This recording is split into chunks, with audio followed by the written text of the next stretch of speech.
from residential communities. Based on Laguna's own data, the province has a total of 303 COVID-19 cases, in which a third of this are active cases. Galvez also explained why Laguna is the only province in Calabarzon that was excluded from the list of areas that will be downgraded to a GCQ.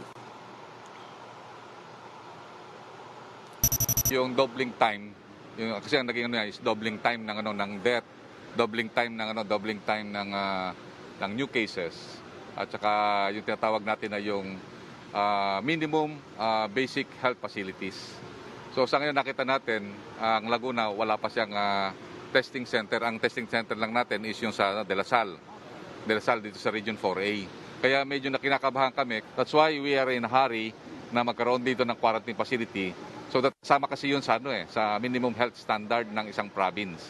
So kailangan meron siyang testing capacity. Second, meron siyang level 2 and saka level 3 na mga hospitals na dedicated COVID hospitals. Third is meron siyang quarantine facility.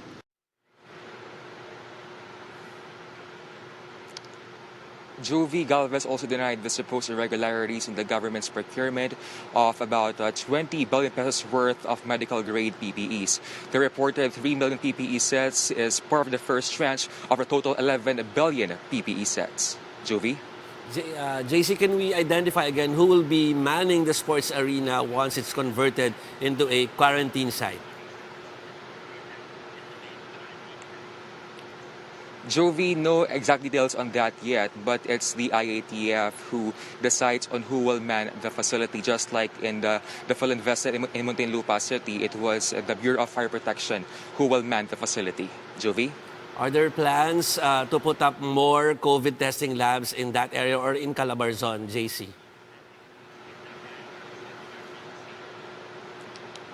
Yes, Jovi, in fact, in Laguna, in a Facebook post last week, Governor Ramil Hernandez said that they are hoping that by this week they will get their own certification from the DOH for the Laguna Molecular Laboratory.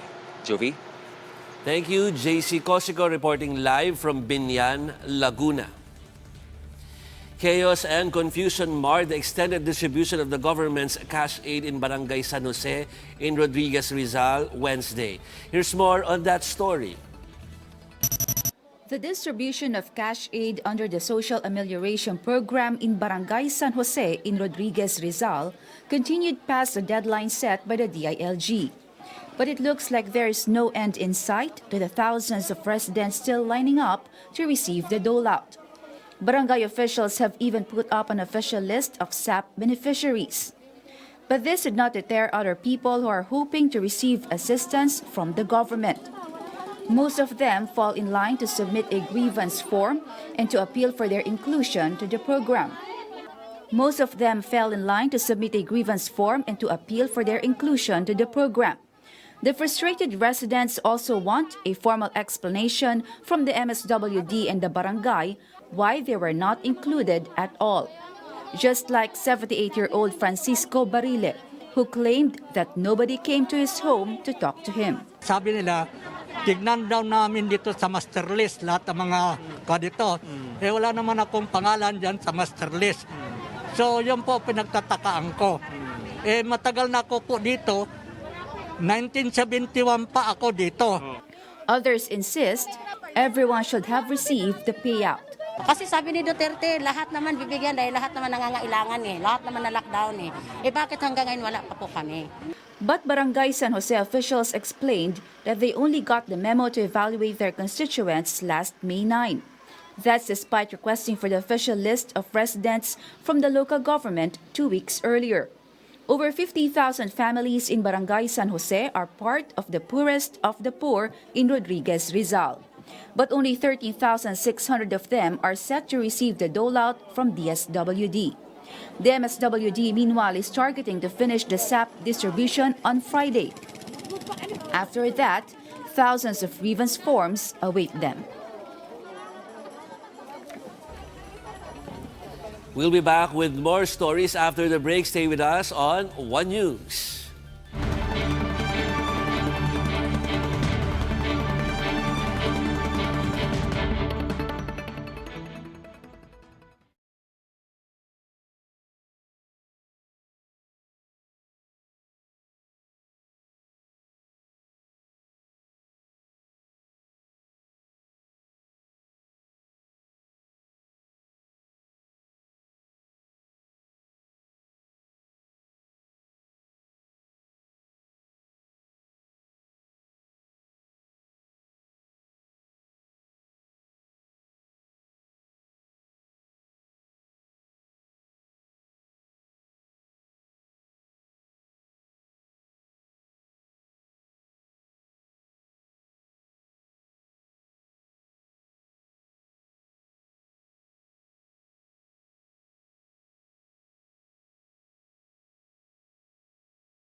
Good afternoon, I'm Jovi Francisco. This is One News Now. Parts of Bicol and eastern Visayas are still under tropical cyclone wind signal number 3 as they brace for the landfall of Typhoon Ambo. These include the areas of Sorsogon, Albay, Ticao Island, northern Samar, northern portion of eastern Samar, and the northern portion of Samar. These areas may experience strong winds that may largely damage crops and uproot some of the small trees in the area. Meanwhile, the following areas are still under signal number 2, the southeastern portion of Quezon, Camarines Norte, Camarines Sur, Catanduanes, Burias Island, mainland Masbate, and Marinduque. Signal number 2 is also up in Biliran, the rest of Samar, and the rest of eastern Samar.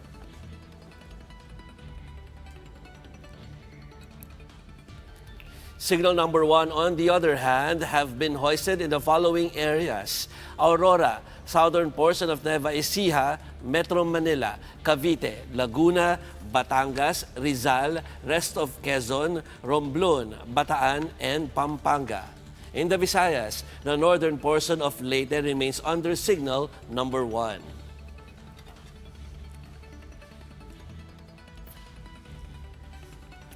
Pag-asa last spotted Ambo off the coast of Catarman, northern Samar. It's slightly weakened now with maximum sustained winds of 150 kilometers per hour and gustiness of 185 kilometers per hour. Ambo is forecast to make landfall over northern Samar on the northern portion of eastern Samar this afternoon or early evening before heading towards Sorsogon later tonight. Violent winds and heavy to torrential rain of the Aiwol region will begin affecting northern Samar and the northern portions of Samar and eastern Samar within the day. Now to talk to us about Eastern Samar's disaster management plans amid the backdrop of a health pandemic, we have on the line Eastern Samar Governor Ben Evardone. Good afternoon, Kong Ben. Can we ask for a situationer? Kamusta na po dyan? Well, good afternoon, Jovi. Sa ngayon, kasalukuyan, binabayo po kami ng bagyong Ambo. No? Napakalakas ng hangin at malakas din yung ulan. To think na hindi po pala naglalandfall. So kanina pang madaling araw kaming nakakaranas ng ganito. At kaya nga po ngayon, kanina po nag-issue na po ako ng order na isuspend lahat ng trabaho sa pampubliko at pang private na mga opisina.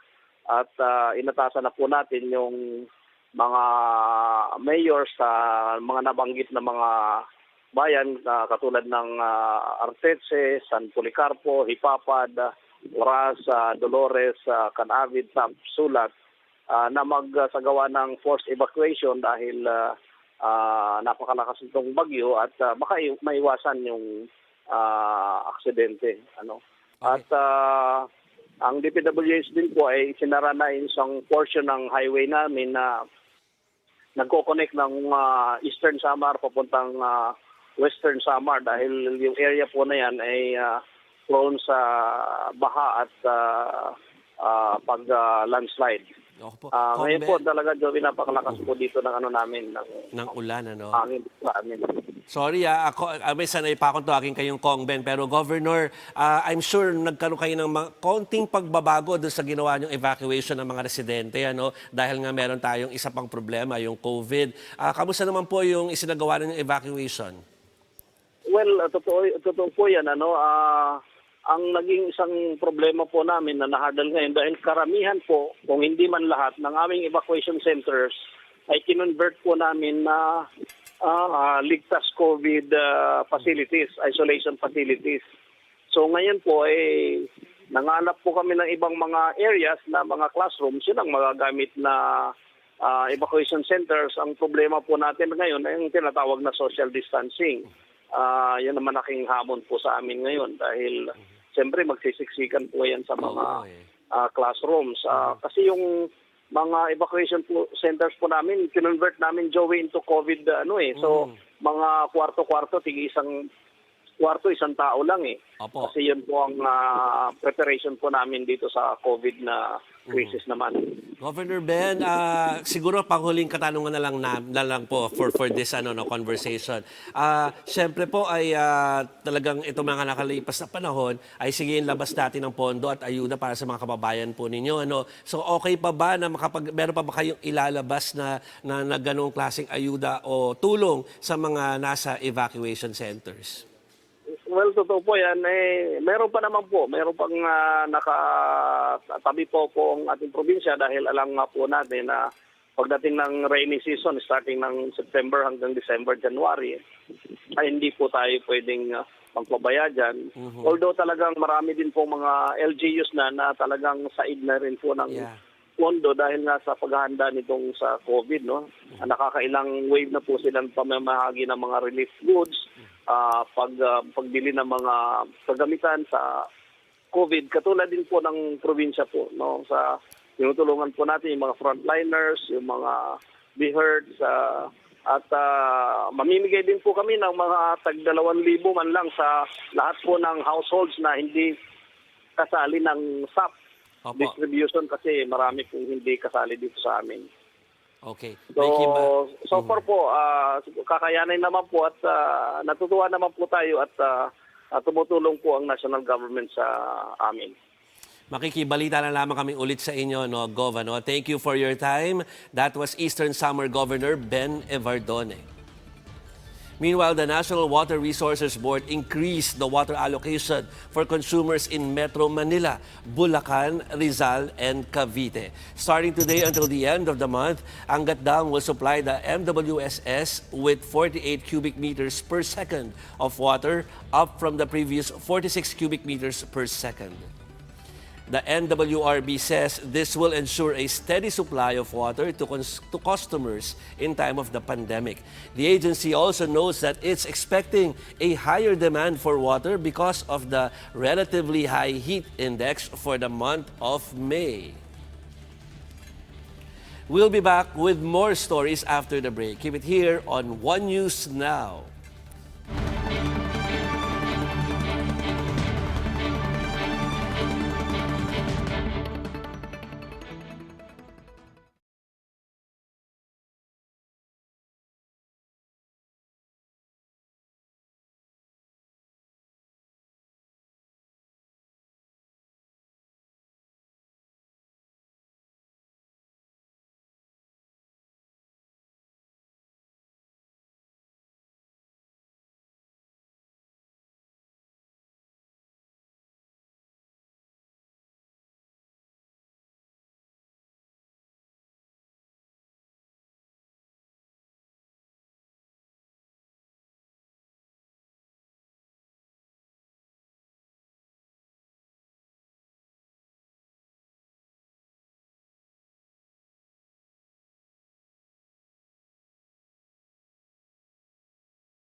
Good afternoon. You're watching One News Now. LTO offices in areas under general community quarantine have started to reopen. In an interview with One News' The Chiefs, LTO Chief Edgar Galvante says several regional offices in Visayas and Mindanao are now ready to accept license renewal applications. For areas still under enhanced community quarantine, Galvante explains that deadline for renewal will be set 2 months after the quarantine period is lifted. For those whose validity of license or registration will be falling within the quarantine period, they are given up to 60 days upon the lifting of the quarantine for them to renew their license or their registration. So we hope with this, the backlog which has been building up can be eased out a little bit. Galvante adds that the agency is eyeing several measures to deal with the backlog brought about by the pandemic. They're thinking of extending work hours and asking employees to report on weekends, especially in satellite offices inside malls. Yung mga driver's license renewal offices namin sa mga mall will be operating like our regular offices. If the area has been declared general community quarantine already area, mag-operate na yung aming mga opisina, no? And again, they will be open even up to Saturdays if it's really needed, because we know that nagkaroon ng build-up. For more updates, follow News 5, The Philippine Star, and Business World Online. We'll throw you now to Malacanang, where the government is holding a press briefing on the COVID situation in our country. I'm Joey Francisco. We are One News. Na rin ng private sector, ng ating mga donors, nagbibigay po sila ng mga automated machines sa ating mga government labs. Halimbawa po, ang San Miguel Corporation, nagpapasalamat po tayo, nagbigay po sila ng mga automated machines sa RITM. At dahil po doon, halos madodoble po natin, hanggang 80% po ang itataas ng kapasidad ng mga laboratory natin tulad ng RITM dahil sa mga automated machines na ito. At dahil po sa dalawang solusyon na yan, kampante po tayo sa tulong ng private sector na within 2 weeks, mauubos po natin ang backlog na yan at tuloy-tuloy na po ang pag-arangkada ng ating daily testing. Salamat po. Yes, si Audrey Goriseta uli. Okay, mula po kay Francis Wakefield ng Daily Tribune, sinabi po ni Health Spokesperson Maria Rosario Vergire noong Miyerkules na ang ating testing capacity ay na-reduce by 2,000 tests. Sinabi niya sa latest testing capacity na ang record po natin ay 6,594, while its previous record was 8,314 tests. Ang target ay 30,000 tests by May 30. Kumpiyansa pa po ba ang Malacanang o ang ating gobyerno na maaabot ito? Well, nasagot na po yan ni Presidential Advisor on Flagship Projects. Mula nung May 2 po na 5,000 per day ang test natin, umabot na po tayo ngayon sa 8,700. Siguro ang explanation po dyan, ang tala po ng DOH ay partial po, no? At ang suma total po ay kasama na yung mga private labs at iba pa mga testing facilities. No? Sa Lunes po siguro, imbitahin din namin uli yung si Presidential Advisor Joey Concepcion para naman mag-report din doon sa tinatawag na Project ARC, no, para ipakita na itong testing po talaga ay binibigyan ng halaga hindi lang ng gobyerno kundi po ng pribadong sektor. Si Tricia Terada of CNN Philippines. Secretary, good afternoon po. Sir, doon po sa second tranche ng SAP, matutuloy pa po ba yung pamimigay? Because bukas na po yung last day nung second extension ng ECQ, and until now, hindi pa po nasa startan yung pamimigay ng SAP. And magbabago po ba yung mechanism, sir, ng pamimigay, considering na nakita natin na nagka-problema nung binaba sa barangay level? Well, Tuloy po yan, no? Hanggang hindi natin naubos yung pera na binigay ng Kongreso, itutuloy po natin ang pamimigay ng ayuda. Magkakaroon po ng pagbabago doon sa mga highly urbanized cities po. Magkakaroon na tayo ng electronic money transfers. Gagamitin na natin yung mga Paymaya at iba pang mga technological innovations para mapabilis yung pamimigay ng ayuda sa ating mga kababayan. Pero sa mga probinsya po, hahayaan pa rin natin ang mga local government units dahil ang mga naging problema lang naman po talaga ay dito sa mga highly urbanized cities.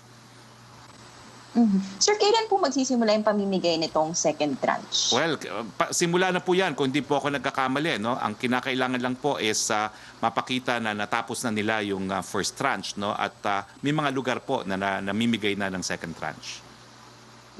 Sir, on another topic, yung kay General Sinas po, although I understand there's an ongoing investigation, makikita rin naman po natin na in the pictures, they don't lie na meron po talagang na-violate na physical distancing measures and there was mass gathering. And General Sinas is insisting na wala pong violation na nangyari. Sir, how are we going to address yung general sentiment ng publiko ngayon na sinasabi kasi ng government, no one is above the law.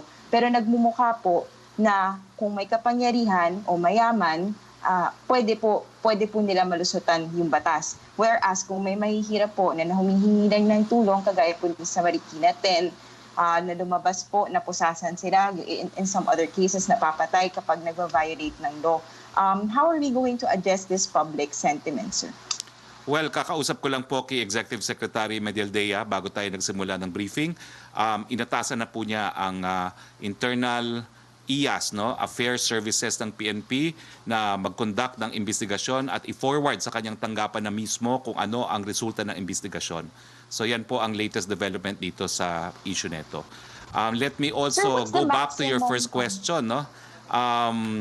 Inaantay nga pala yung paglabas pa ng memo, no, galing din sa Office of the Executive Secretary para dun sa second tranche, no, and we expect that to be issued soon.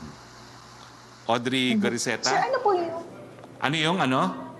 Okay, Audrey Gariceta. Maximum penalty if ever na pwedeng mabigay po kay General Sinas? Or kung hindi sa kanya, dun sa mga taong supposedly nag-execute nung gathering po na yon? Well, I think it's a significant development na no less than the Executive Secretary has ordered the investigation and that the results be forwarded to his office. No?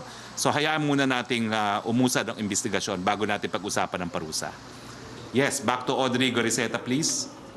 Okay, Secretary, from Tuesday New of DCBB, malinaw sa mga inilabas na guidelines ng IATF na hindi pa pwede ang mga religious activities kahit saan regardless kung anong klaseng quarantine meron. Pero may idinaos pong misa kahapon sa Manila Cathedral na dinaluhan pa ng 5 metro mayors. May nalabag po ba rito? Anong gagawin dito ng IATF? Kasi baka maging precedent po ito sa ibang lugar na gustong-gusto na ring magdaos na misa, samba o ano pamang religious ceremony.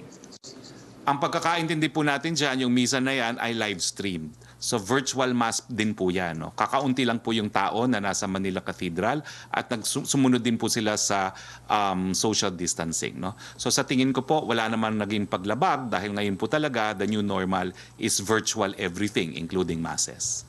Okay, second question po mula kay Tuesday New. Pakilinaw po ang second tranche ng SAP. Sabi po sa batas, ang ayuda ay para sa 2 buwan sa 18 to 23 milyong pamilyang Pilipino.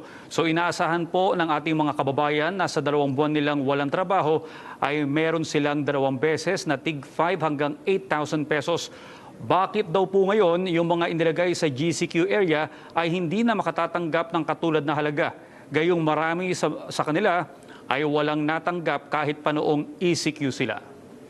Well, lilinawin ko po, no? 205 billion po ang binigay ng Kongreso para sa ayuda. At nakasaad po sa batas, minimum 18 million ang pagbibigyan. 23 million po ang pinagbigyan natin ng first tranche kasi maraming ang nagreklamo na hindi sila nakatanggap at dapat magkaroon sila ng ayuda. No? So ang ginawa po, in-increase ng 5 million yung original 18 million, kaya naging 23 million.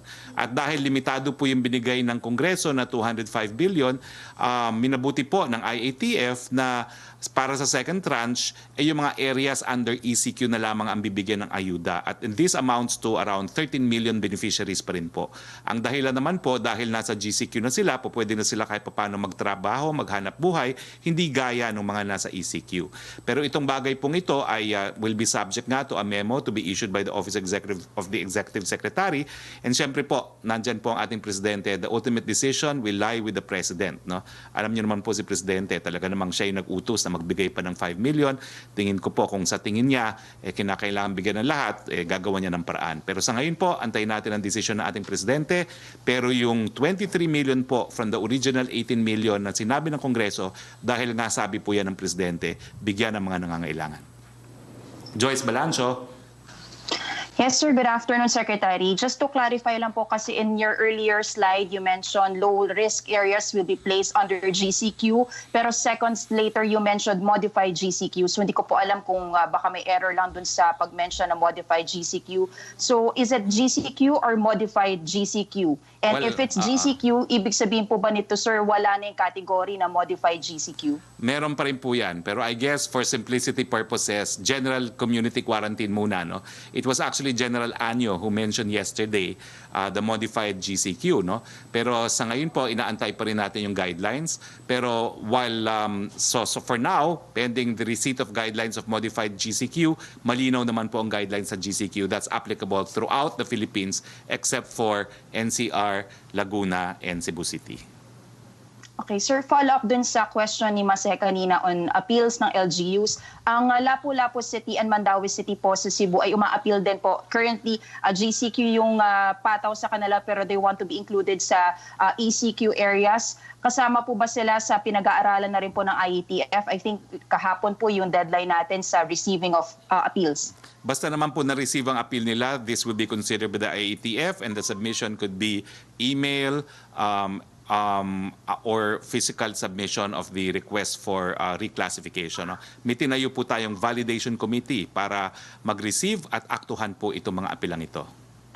Kailan, sir, ilalabas yung decision on them, sir? May 40 na po ngayon. Well, at the soonest time possible po. No? Kung hindi nakakayanin na before May 16, I'm sure shortly after May 16.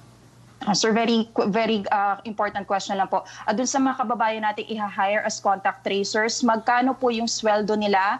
Paano yung application process? At ano yung qualifications po para dito? Well, ang minimum wage law naman po ay dapat sundin siguro, pero they will be hired, as of now, ang alam kong information po, they will be hired as temporary government employees. No? Audrey Goriseta. Qualification, sir? They will be hired as temporary and government employees. No? So, back to Audrey Goriseta. Okay, Secretary, katanungan mula kay Julie Aurelio ng Inquirer. Can I clarify media operations under modified ECQ?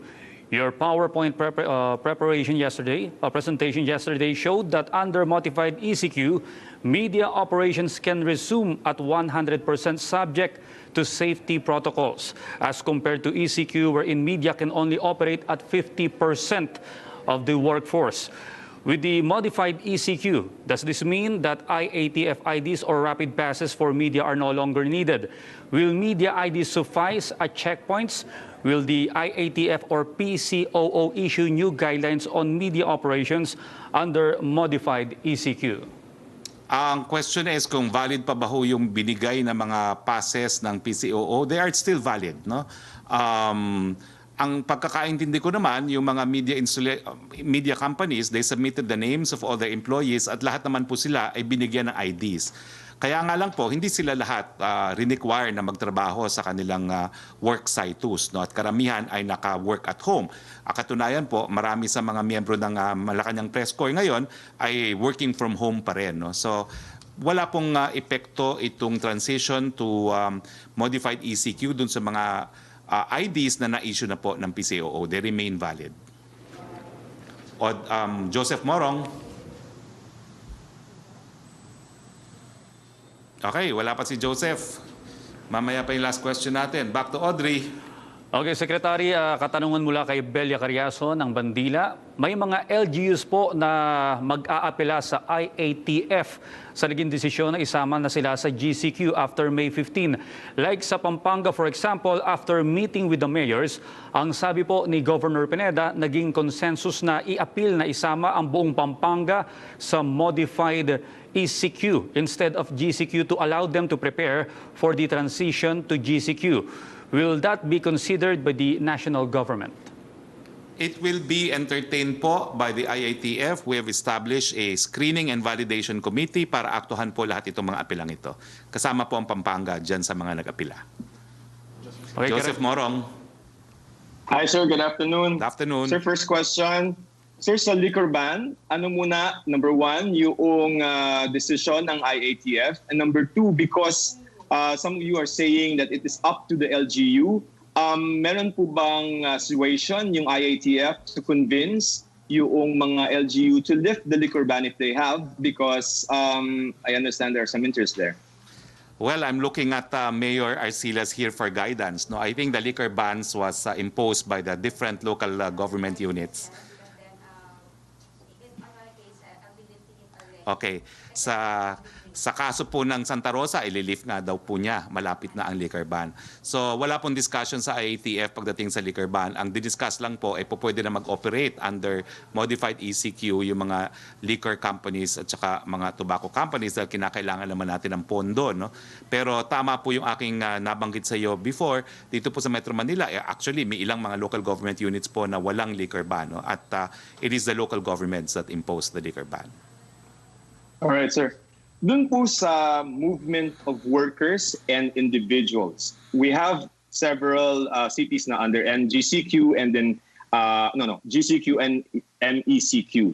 First group of people, mga workers from MECQ areas that will have to go to a GCQ company, and then second set of people, yung mga hindi naman workers but they want to go back to their residences. Ano po yung requirement as far as quarantine passes are concerned and the Panay movement? Will they be allowed to move? Well, meron na pong guidelines tayo sa interzonal movements.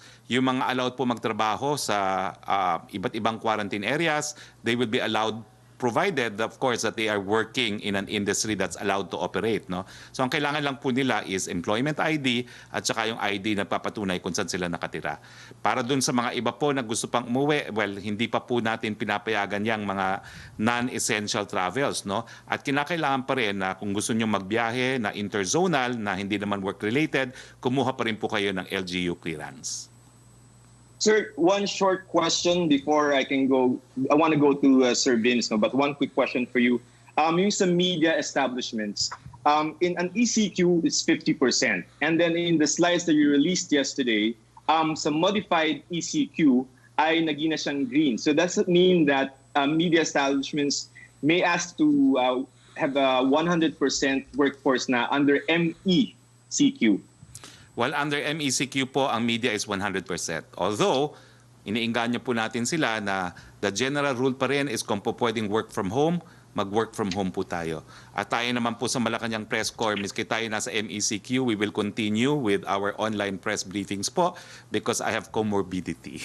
So, we will continue with our virtual press con po. Secretary Vince. Okay. Yes, Joseph, thank you. Yes, sir. Good morning. Sir, questions ko, this sa testing ng mga workers, will you require companies to have their workers go back to their companies na bago bumalik, magpa-test muna? And then second question, when you talk about 30,000 tests, are you talking about tests that have results or just tests na pending results? Yung 30,000 nyo, for example, let's pick that up. Sige po, dun po sa unang tanong mo, Joseph, ang Department of Health po ay maglalabas ng tinatawag nilang return to work protocols. At I'm assuming po nakasama po din dyan ang testing protocols para sa mga empleyado at mga kumpanya para mapapasok na nila ang kanilang mga empleyado sa trabaho. Siguro po dapat abangan natin yon at hintayin natin na lumabas bago tayo magkomento kasi hindi ko po talaga alam pa kung anong laman ng protocols na yon. Doon ka sa ikalawang tanong tungkol sa 30,000, kagaya po, and maybe we can flash it po on the screen. No? Ang goal po natin is capacity. Yung kapasidad na mag-test, no, yung laboratory capacity. Dahil po yan ang pinaka-basic na kailangan nating meron tayo para in the event na magkaroon tayo ng paulit-ulit na nilang sinasabing second wave o third wave nitong infection na ito, ay yung ating bansa ay may infrastruktura na handa na ma-detect ng mabilis itong mga second or third wave na maari nating na maaring mangyari sa ating bansa sa mga susunod na buwan. Ngayon po, no, kagaya na sinabi ko at uulitin ko po, no, para po very clear sa ating mga kababayan, ang actual testing po natin, no, yung tumaas mula 5,000 hanggang 8,000 mahigit, no, sa loob ng itong nakaraang linggo. Ito po ay actual test na, no, actual na test at may resulta na po ito. Pero kagaya ng sinabi ko kanina, meron tayong ngayong backlog, no, na I think approximately mga 7,000 tests, no. Ito po ang mga test na hindi pa lumalabas ang mga resulta. Ito po ang malaki nating challenge ngayon na sinusubukan natin at pinipilit nating solusyonan sa lalong madaling panahon sa tulong ng ating mga partners sa private sector. Okay, sir. So thank you. Thank you very much, Joseph. Back to Audrey. Okay, Secretary, pangalawang katanungan mula po kay Belia Carriazo pa rin ng Bandila. May mga areas na sa Visayas na nasa signal number 3 dahil sa bagyong Ambo. Bagamat busy ang LGU sa laban sa COVID-19, ano po ang direktiba ng palasyo to make sure na handa ang bansa sa iba pang kalamidad, lalo't pumasok na ang typhoon season sa ating bansa? Nasagot ko na po yan. No? Meron tayong Oplan listo at ang NDRMMC naman ay patuloy na nakipag-ugnayan sa DILG at saka mga lokal na pamahalaan dahil sanay na naman tayo sa mga bagyo. Ang pagkakaiba nga lang, no, pagdating sa evacuation centers, kinakailangan social distancing by family. Audrey pa rin. Okay, from Chris Jose ng Remate. Sa kabila po ng babala ng DILG sa mga barangay officials na huwag gumawa ng katiwalian gamit ang ayuda na ibinibigay ng gobyerno sa mga apektado ng lockdown, ay may mga barangay chairman pa rin po ang nanloloko sa pagbibigay ng ayuda. May napaulat na 2 barangay chairman sa Maynila po ang gumawa nito. Ang ilan kasi sa mga residenteng inilagay nila ay namatay na. Gumamit din umano sila ng mga peking pirma at may mga nagkadoble-doble pang pangalan sa listahan ng mga benepisyaryo. Paano po masisiguro na magiging maayos ang pagbibigay ng second tranche ng SAP na hindi mababahiran ng katiwalian? Well, kahapon po, inanunsyo ko na meron ng 188 ongoing investigations at mabilis pong resulta ng investigasyon. 44 na pong mga barangay captain ang kinasuhan ng ating DILG. Ang kaso po ay parehong kriminal at saka administrative. No? So ang presidente nga po magbibigay ng pabuya doon sa mga whistleblowers at magsusumite ng ebidensya dahil hindi po natin palalampasin ang kumakana ng ayuda na dapat sana ay mapunta sa pinakamahihirap sa ating lipunan. Pia Gutierrez. Hi sir, good afternoon. Sir, my question is, marami po kasi yung kumukwestiyon dun sa desisyon ng IATF na ipagbawal pa rin ang public transportation under MECQ dahil ang sinasabi nila paano makakapasok ang mga trabahador kung ang available means of transportation lang ay ang mga private vehicles at yung mga public shuttles na ipoprovide ng mga kumpanya. Are we confident na itong mga public shuttles will be enough to support the reopening of industries under the MECQ? Well, unti-unti, dahan-dahan dahil ayaw po natin mapagaya doon sa ibang mga bansa na nagbukas ng ekonomiya at nagkaroon ng second wave. So kung hindi naman po kaya talaga ng kumpanya na magbigay ng shuttle o kung walang sasakyan yung kanilang mga empleyado, wag na po munang magbukas dahil mas importante na ma-avoid po natin, maiwasan yung second wave na tinatawag. It's a policy decision po. We want to restart the economy but not at the expense of having a second wave. Okay, another question, sir. Kasi after NCRPO Chief Sinas, there are reports na may isang mayor naman sa Santo Tomas, Pangasinan ang nag-birthday party din kahit may lockdown, kompleto, may catering, may banda. I wonder if the President has learned about these parties and how will the government address this, particularly po yung sa incident dun sa mayor sa Pangasinan? Well, kung meron po kayong mga reklamo sa mga taong gobyerno na lumalabag sa quarantine protocols natin, iparating nyo po sa DILG dahil ang DILG naman po mag-iimbestiga kung ang mga rinireklamo ay mga lokal na opisyales. Aaktuhan po yan dahil seryoso po tayo. No? Quarantine po, yan lang ang pamamaraan para mapabagal ang pagkalat ng sakit. And of course, we will lead by example. Last question na lang, sir. Yung reaction niya lang po dun sa filing ng ABS-CBN provisional franchise in Congress. Do you think that this is the best move considering na may mga nakaasa nga na mga thousands of workers sa ABS-CBN and at the same time may mga issues na gustong pasagutin yung mga congressman natin regarding the operation of ABS-CBN? And last question, sir, do we expect the President to sign the bill when it reaches his table? It's not only the best move, it's the only move under our Constitution because it's very clear po no, na tanging Kongreso lang po ang pwedeng mag-grant ng franchise or mag-revoke ng franchise para sa mga broadcast companies. Inaasahan ko naman po na kung wala naman pong constitutional infirmity, pipirmahan naman po ito ng Presidente dahil pinarating na niya ang mensahe sa mga miyembro ng Kongreso, he is neutral, do your constitutional function. Okay, thank you, sir. Melo Acuña.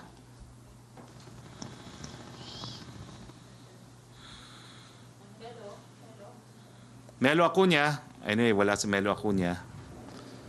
Back to Audrey. Okay, Secretary from Jeneline Gabiling ng Manila Bulletin, since the MECQ does not allow CPAs to work full-time, taxpayers may not be able to meet the income tax deadline on June 14. Will the government extend the deadline? Well, they are allowed to work 50%, no? At their work sites and 50% from home. So hindi po totoo na hindi sila po pwede magtrabaho na 100%. Ang 50% po is kung saan lang sila magtatrabaho. At under the new normal naman, kung po pwede talagang work at home, it should be work at home. Kaya naman po ginawa na itong guideline na ito dahil kung hindi po tayo magfa-file ng ating tax returns, wala po tayong pera na papasok sa gaban ng ating gobyerno na gagamitin natin para sa COVID-19. Okay, mula Audrey pa rin, Griseta, please. okay, mula pa rin po kay Jeneline Gabiling, will the government consider the huge financial subsidy requested by the local airline industry? When can the government resume subsidy distribution to displace local workers and OFWs? Una-una muna po, yung pinakamahirap po muna ang bibigyan natin ng ayuda. Melo Acuña. Yes, Secretary, magandang hapon po.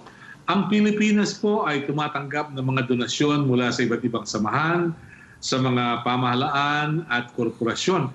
Would the government be able to quantify these donations in peso or dollar terms so that we can appropriately acknowledge and write about this in our reports? Secretary. In fact, I regularly thank our donors po. No? So we do have a list of all those who are giving donations. At hindi naman po tayo na hindi nagpapasalamat at every opportunity we thank them po. No? Lilinawin ko lang po, mga 3 beses na ako nagbasa ng mga donors, siguro po yung mga iba na feeling nila hindi sila napasama, sa naunang binasa ko naman po, kasama naman po sila. Yeah. Hindi naman po tayo ingrato. We will thank all those who give us. Yeah, would we be able to quantify their donations in peso and dollar terms? Of course we can. If you want, I will ask PMS to quantify the total donations that we have received on the basis of the list of countries and companies that they have made me thank. Yes. Do we still have enough funds to finance the requirements dito sa COVID-19 dahil na-extend tayo ng konti? Well, so far po, no, wala pa tayong hinihinging supplemental budget. Pero depende na po yan siguro kung ano mangyayari. No? Unang-una, kung ano mangyayari dito sa SAP. No? Kung talagang bibigyan natin ng lahat ng SAP, meron na po tayong deficit na 5 billion dun sa 205 billion na binigay ng Kongreso. No? Kung nanaisin po natin bibigyan lahat ng orihinal na nakatanggap ng ayuda, kulang na po yung binigay ng Kongreso. Ang mabuting balita naman po, tapos na po yung proseso ng DBM na paghingi sa mga line agencies kung ano yung mga pondo na po pwedeng ma-realign. And I expect anytime now that we will have a figure kung magkano yung po pwede natin ma-realign para ma-allot na natin yon sa COVID-related expenses. At kung kulang pa rin, syempre, hihingi tayo ng supplemental budget. Thank you very much, Secretary. Thank you. Back to Audrey. Siguro, last 2-3 questions. Okay, Secretary from Jopel Peleño ng DWIC. May kumakalat po sa social media na letter from Bulacan Provincial Office na humihiling daw po na muling ibalik at isailalim sa ECQ ang buong lalawigan. Nakarating already answered, Audrey. Okay. Thank you very much. Already answered. That will be considered by IATF. Next question, please. Okay, from Chris Jose ng Remate. Sinuspindi na po ng DOLE ang pagtanggap ng applications para sa abot kamay ang pagtulong o AKAP program para sa mga OFW. Ang dahilan po ni Labor Secretary Silvestre Bello III, lumagpas na sila sa target na bilang ng mga benepisyaryo na 150,000 OFWs. Nakatanggap na sila ng higit 400,000 applications para sa AKAP, kung saan 142,550 ang kanilang inaprubahan. Antayin po natin na ma-replenish yung pondo ng DOLE para dyan. Titignan nga po natin dun sa report ng DBM kung yung mga pondo na po pwedeng ma-realign, ilan dyan o a portion of that will be allotted to this program. Pero ang importante po, panandalian, meron po tayong pansalo na programa. Ito po yung Salary Subsidy Program ng Department of Finance, no, para sa small and medium enterprises. Kung hindi po kayo nag-qualify sa programa ng DOLE, pwede pa po kayong mag-apply dito sa programa ng DOF, that is 51 billion. Last question. Okay, Secretary, yun lamang po yung mga katanungan. Wala na ata? Okay, kung wala na pong katanungan, maraming salamat po sa inyong lahat. Nagpapasalamat po ako kay Secretary Vince Dizon. Huwag po kayo magsasawa, Secretary Vince. At nagpapasalamat din po ako kay Mayor Arlene Arcillas for joining us in our press briefing. Philippines, as usual, keep safe. Sa ngalan na inyong Presidente, ako po ang inyong spokes, Harry Roque. Good morning to all of you. At sumayin niyo po ang presidential press briefing mula sa Palasyo ng Malacanang. Muli po, Audrey Goriseta.